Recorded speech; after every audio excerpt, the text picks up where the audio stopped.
tangi hamjakma nung no ani nibikani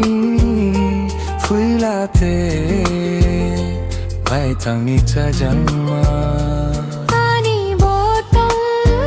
khau hamjakma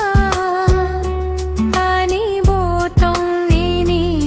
bagwi khapurma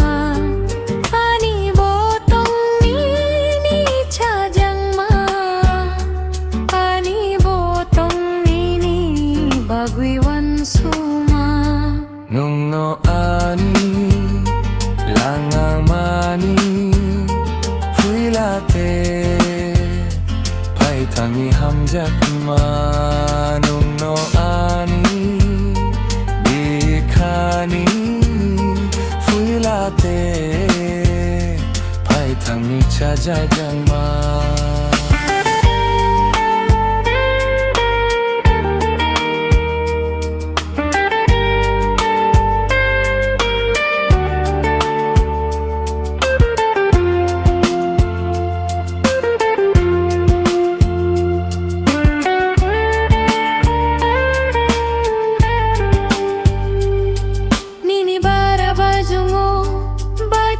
kumbar gubangma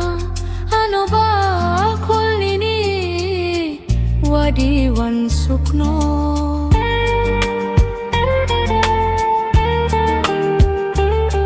nai to kombai sini kha ko chomya nai to gor bai sini ani khanoria nai to gor bai sini ani kha ko chomya nai to gor bai sini ani khanoria nung ani lang mani fuilate pai tangi hamjakma nung no ani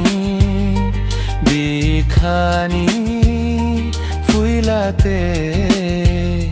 pai tangi chajangma